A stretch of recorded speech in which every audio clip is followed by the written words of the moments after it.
Welcome back to LSCDS Speaks. This is a new initiative by LSCDS with the goal of enhancing professional growth for students and postdocs. My name is Maria, and I will be your host as we talk about all things professional development to help you make that next career move. But before I begin, I'd like to thank our sponsors listed on the screen, without whom this episode would not be possible. Most people squirm at the thought of a job interview. Talking about yourself to a complete stranger is awkward, even at the best of times, let alone when that stranger stands between you and your dream job. In this episode, I sit down with Philip Hall, who's the Associate Director of Talent Acquisition at IPG Health.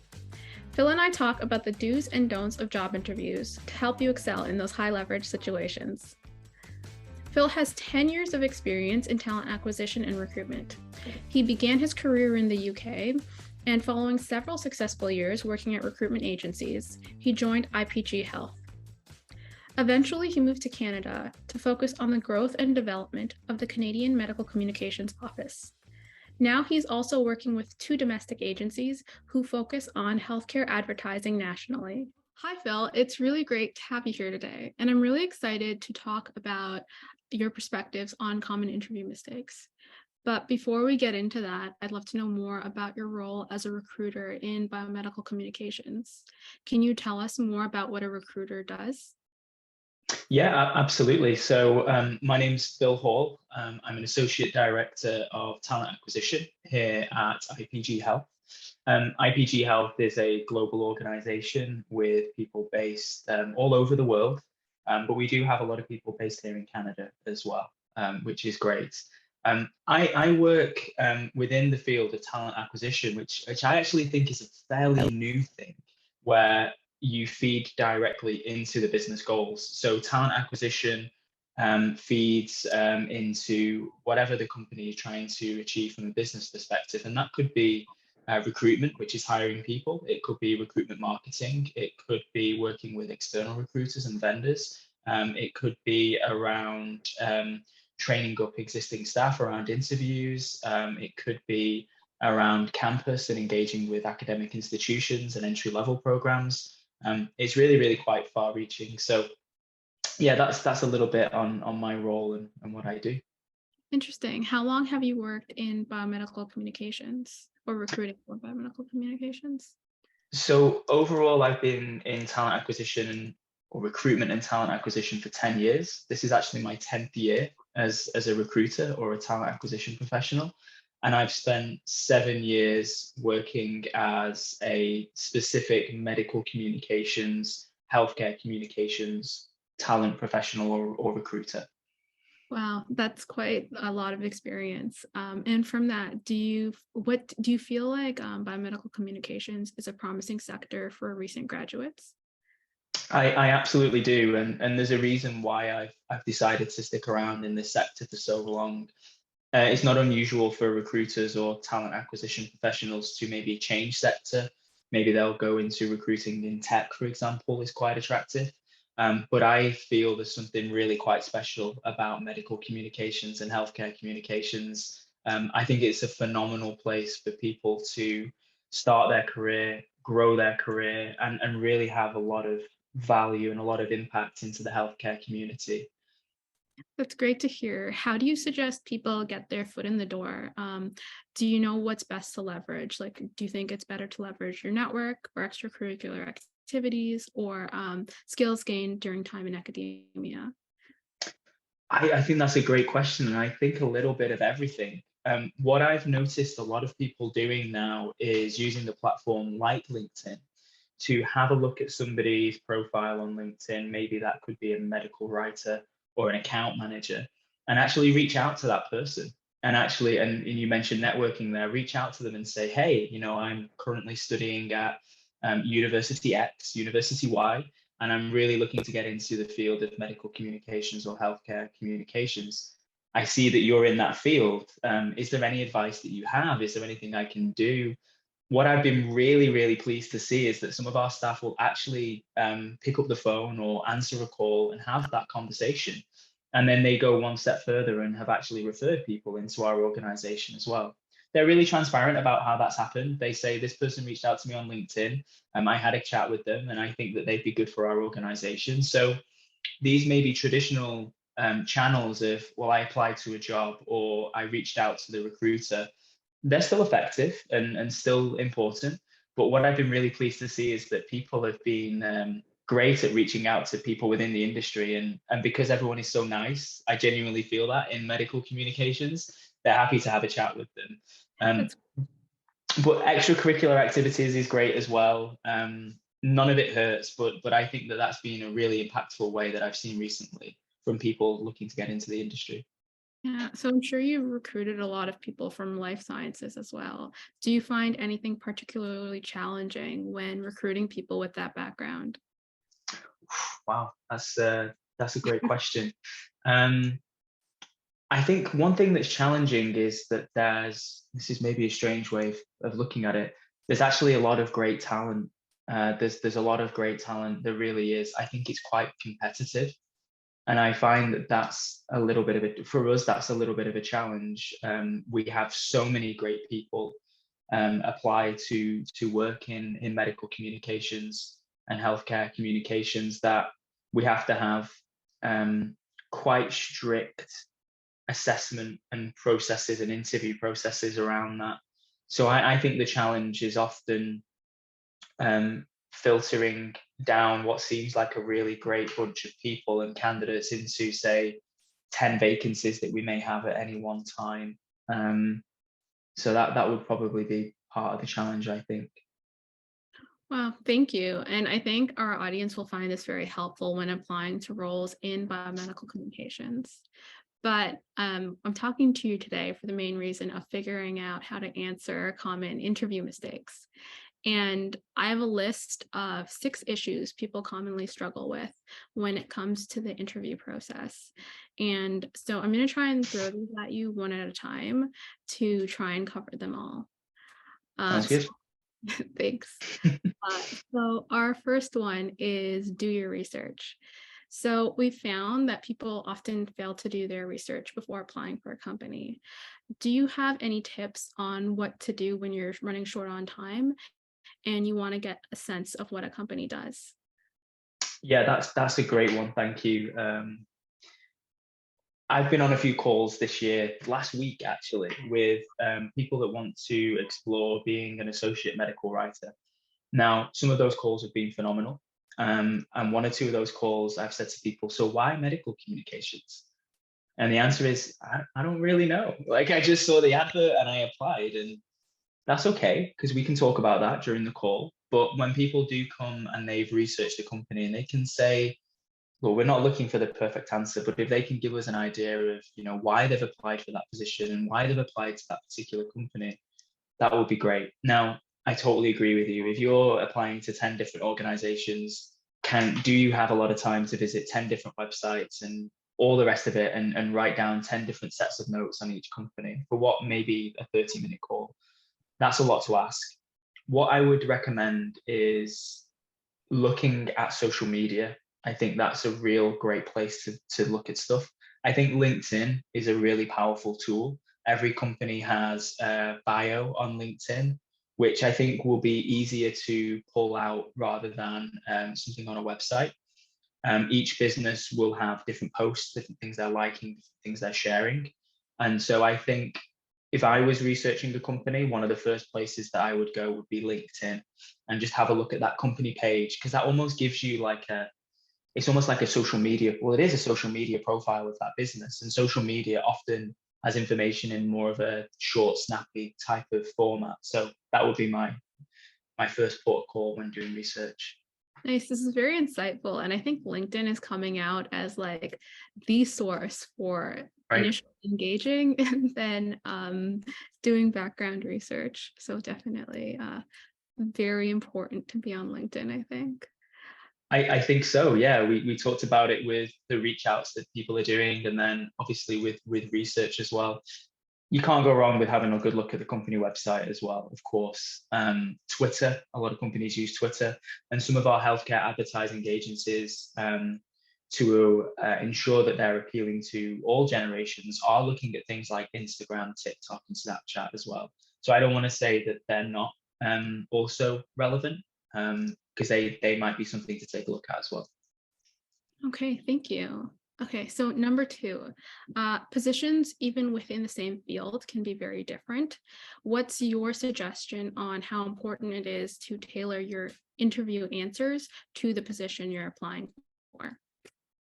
That's a really good question. I would say that it is important to do that. The types of positions that we commonly recruit for are in content creation, medical writing, or within client services, within account handling, let's say. What I often hear from people is that if they have been in research, they have been in academia, the part that they really enjoyed about their courses, about their studies, was the writing. It was, if they were doing something in the lab, as much as they enjoyed the experiments and as much as they enjoyed being in the lab, what they really liked to do afterwards was to write that up, what they discovered, what they found, and thinking about how they can translate, what happened into the right audience, or that somebody can pick up and understand what had taken place. So I think it is really quite important. And I would encourage anybody to sit down and think, okay, here's my course and here's the job that I'm applying for. What are the links between those two things? It doesn't have to be exact. It just has to be, for example, well, I'm looking at a project management type role. I managed various projects during my course. I was project lead on this. I was project lead on that. I really enjoyed that. I really enjoyed presenting. And it's like, okay, well, that sounds a little bit like what this job's like. And I can see there's links between what you were doing and what you're hoping to do as a career. Okay, thank you. And this leads very well into like our third issue, which is, I think, one of the Achilles heels of many interviews, the tell me about yourself question. Gosh. Yeah, how do you suggest people convey their answer in a way that's very impactful? Yeah, that's a great question. Nobody likes the classic, let's go around the room and everyone tell us a fun fact about yourself. British people hate that as well, by the way. that's like death for a British person. But kind of joking aside, the way I look at things now is that interviews have progressed from being, at least in my mind, you come to us and you prove that you're the right person for us, and we want you to look and fit and feel a certain way. I think that a lot of the corporateness has gone from interviews. It certainly has within our organization as well. So where I'm going with this is just be yourself. Like if you have a dog, you like walking your dog. I love soccer. Like I coach and I play. If somebody said, tell me about yourself, the first thing I would think of is my love of the sport, is the family environment that I'm in here. We have a lot of pets at home.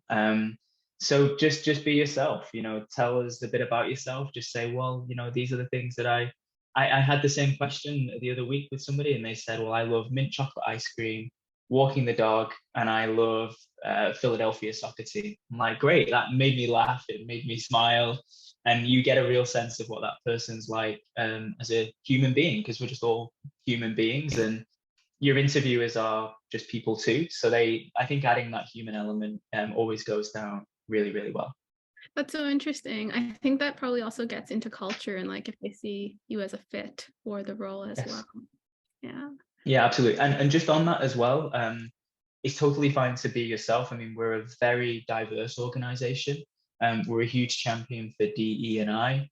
And so people should never worry that, well, is my culture right for that business? Of course it is. Like whatever it is, I can guarantee that there's so many people with different backgrounds within our organization that you don't have to look and feel and be a certain way here. You can honestly just be yourself. Thank you. I really appreciate that you are showcasing how supportive DEI your organization is too. That's really great to know. Yeah, no worries. So my next question, or my next issue, I guess that comes up is falls along the kind of corporate ways to answer a question, Right. but I think sometimes questions come up in an interview where you're not always prepared for. What do you think the best way to handle a question that you aren't prepared for is? And do you have any examples of common questions people are typically not prepared for? Yeah, that's a good one. And as lovely as the image was that I painted maybe a few seconds ago about we're all humans and we just want people to be themselves, that's our take, but that might not be, another business's take. So you do see these questions every now and again. Tell us about the time that you had a disagreement with your line manager and how you resolved that. Or maybe the line manager is not quite appropriate in this case, with maybe your course leader or somebody else within the project team. That's pretty tough. I don't have many disagreements, so I can't think of too many examples where I've done that. But of course, conflict to some capacity exists in the workplace. So I would encourage people to plan for that as much as possible, to plan for those competency-based questions that are less common, but still do exist a little bit. How would you respond to this? What you might get now is, are you comfortable working within deadlines? And can you give examples of that? Would you be comfortable with working occasionally, additional hours if a project needed to be completed? Do you have any examples of that? So there's more questions around, I think, things like that, which relate back to can you do the job, if that makes sense. So, would you feel comfortable with managing multiple projects at one time? And can you talk to any examples of that? Can you give us any examples of where you've been asked to maybe do something that you feel isn't quite the right solution? Or, another example would be you've got a very busy week already and somebody asks you if you can fit something else in that week and you don't feel you can, how would you respond to that? What's the professional way to deal with that? So those are some of the questions that might come up. And I would just encourage people to think about honest but positive solution orientated responses to those questions. I think that's a really good summary. I like the honest but positive. I think that is generally how things will be able to get done better in any organization. Yeah, I Um, totally agree. yeah. So my fifth issue has been brought about because of the pandemic. Right. And I'm sure you're aware, like what we're doing right now, a lot of things have switched online, including, I'm sure, interviews.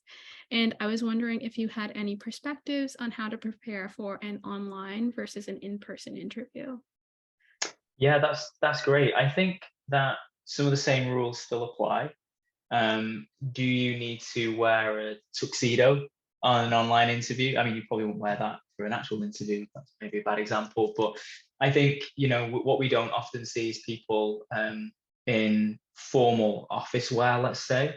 So you don't necessarily need to be super formal in terms of dress sense. Sorry, but what we see is with this actually. Is that there's going to be technologies in place, whether that's Zoom, Microsoft Teams, Skype, maybe Google Meet. So I would just be aware that you may have to download one of these applications and be somewhat familiar with it. And a good laptop or an iPad or tablet could probably suffice. I would encourage people to do dummy runs, make sure the technology is set up. The people interviewing you will tell you what it is beforehand, of course. So once you have that information, downloading any products that are needed, making sure they run smoothly and comfortably on your device, making sure that maybe somebody's not playing Call of Duty upstairs, kind of sucking the internet away at the time of the interview. So maybe managing what you can in your home to make sure your Wi-Fi connection is strong and stable. And then going back to the original point, perhaps you don't necessarily have to come as though you're ready to start in a corporate position in an office, but just kind of smart casual wear, I think, in terms of attire, making sure the camera's functional and people can see you, that the room you're in is well lit and quiet. And I think if you do all those things, you'll probably be fine. Okay, thank you. So I guess Wi-Fi over like traffic times or Yeah, traffic use. Yeah. that's a good one. Yeah, if you're living in downtown Toronto. And along the same lines of Zoom meeting interviews, I think with the pandemic, we've also seen a lot of Zoom meeting faux pas. And this is particularly when it comes to dress code.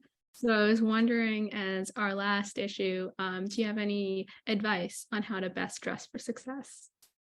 Yeah, I think smart casual is good. If you have a Hawaiian shirt, maybe just leave that for the weekend. I think just smart casual is fine. I try and avoid maybe a t-shirt, or maybe just a very casual top, tank top, vest top, something like that.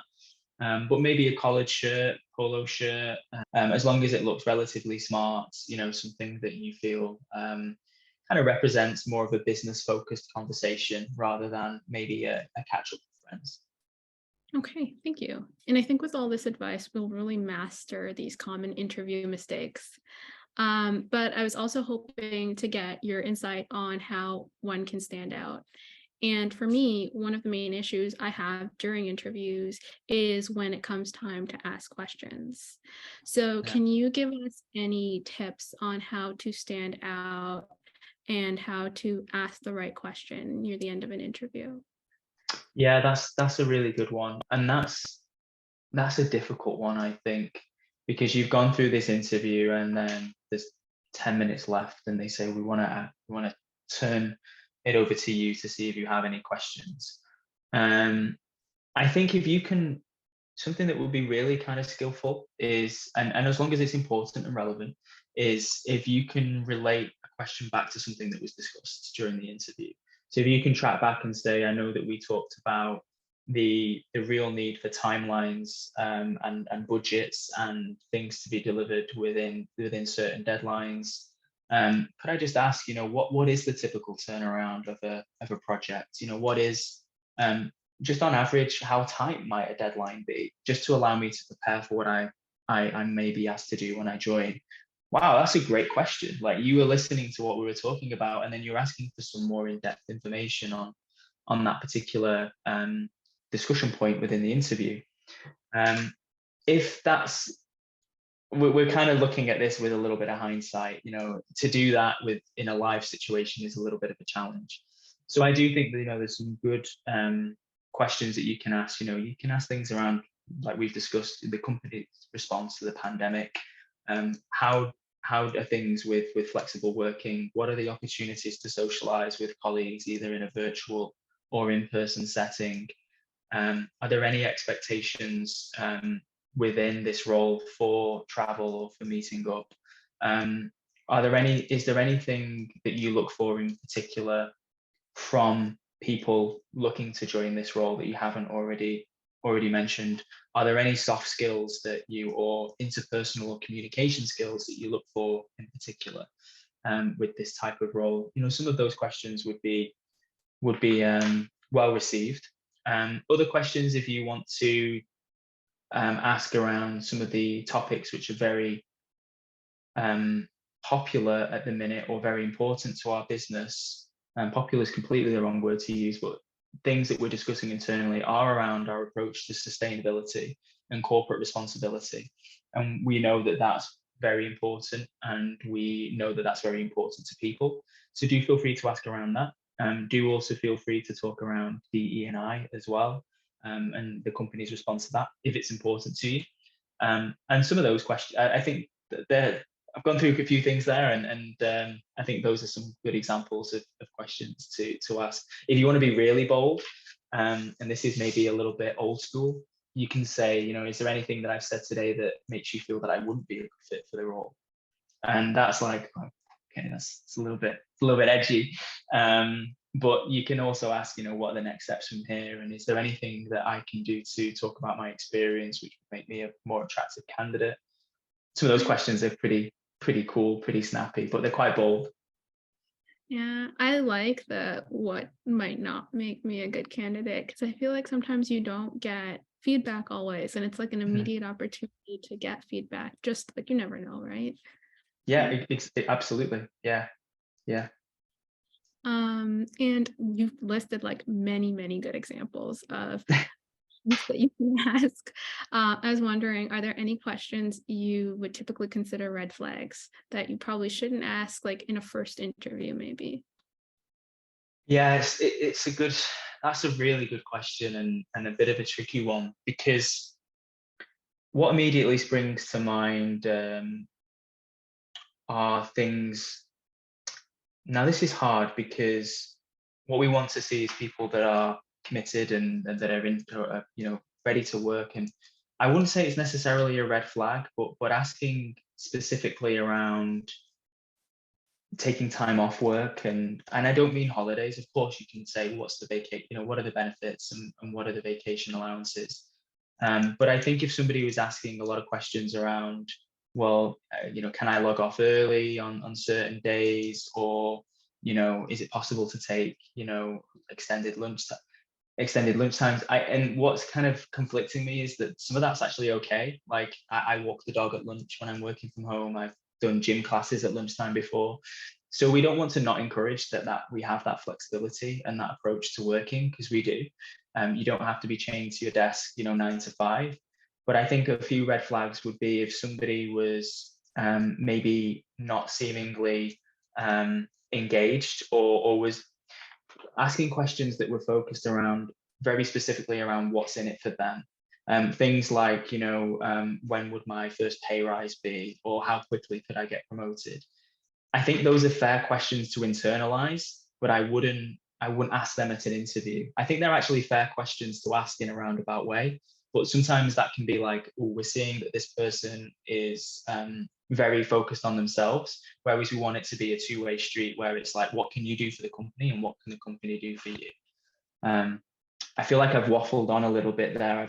That one got me thinking, actually. That was tough.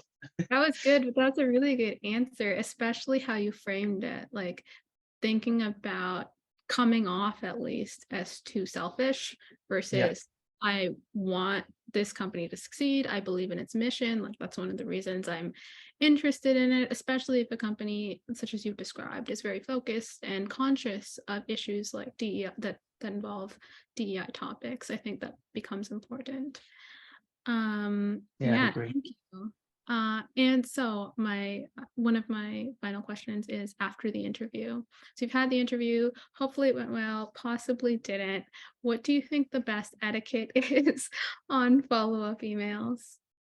Yeah, that's firstly that a follow-up email. That's always a nice touch. Now, that doesn't always happen. It doesn't happen in the UK, actually. That's not common practice in the UK. Maybe British people are a little bit more rude. I don't know. I don't think so. But I know in North America in particular that there is a little bit of a standard or a precedent set with follow-up emails. I don't always get a follow-up email, and it's okay if not. But I would encourage to send a follow-up email. And just to thank you for your time. I really appreciate the opportunity to having spoken with you today. If there's anything else you need from me, please let me know. Making reference to the business in there as well. I enjoyed speaking to you about IPG Health. Maybe something complimentary. It sounds like maybe, maybe it didn't sound like a fantastic business, but hopefully it did.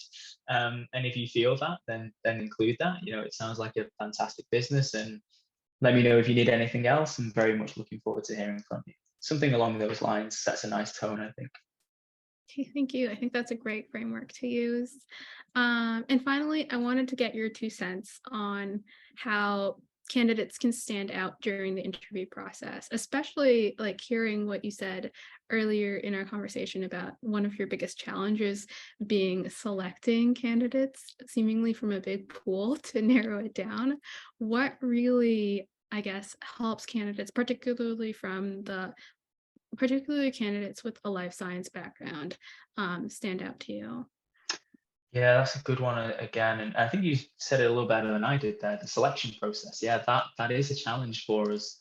So how do you stand out in a competitive place? I think we're a medical communications organization, and I think that during the interview, what people are looking for are those communication skills, that ability to.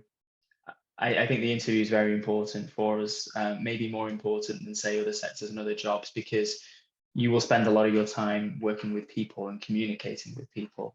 So I think digging deep a little bit, kind of having a bit of no fear, being yourself, being confident, being well spoken, presenting as best as you possibly can. If those things are things that don't naturally occur to you, then taking some time to practice, maybe to do dry runs, to maybe do nobody likes doing role plays, do they? Let's be honest. But maybe if you have a close friend, family member, colleague, do you mind just doing an interview with me and asking me how am I coming across? That would be great. I think people that stand out are the people that come with a lot of energy, a lot of enthusiasm, are clearly well researched and have done their homework and really want it as well. And I know that's maybe a bit unquantifiable. Well, how can you show you want it? Well, you can just with enthusiasm, having done your research and things of that nature. I think the people that come and they don't really know why they're there, but we've wanted to speak to them because their resume is strong. That's when people don't stand out and they kind of go further back in the queue in the selection process. Okay, thank you. I think that was very helpful, especially like I agree with you, role play is very awkward, but it does help you understand how you're coming across. Because I think even if you think you're sounding enthusiastic to yourself, you might not sound that way to somebody else. So I think that was really good advice. Yeah, absolutely. Just be yourself. Like everyone that I've met, I've been to so many careers events. Yeah, there's been a few people that I've been able to like, oh, okay, they're a bit of a character.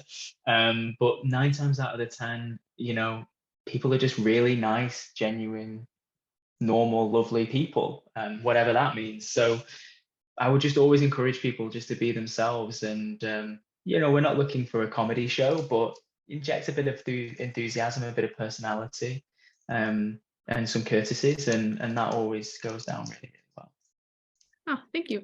That's a great point too, the personality and that you want people to be yourselves. Thank you. I think those are great tips for anybody currently going through the interview process or probably will be in the future.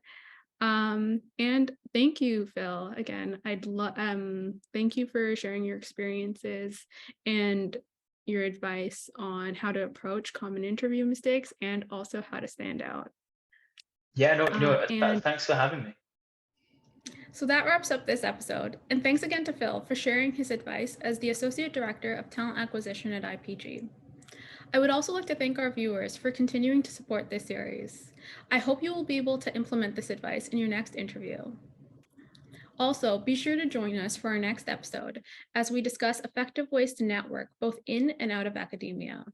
So stay tuned for the last Monday of every month and enjoy LSCDS Speaks, a podcast created by graduate students and postdocs who aim to enhance professional development. See you soon.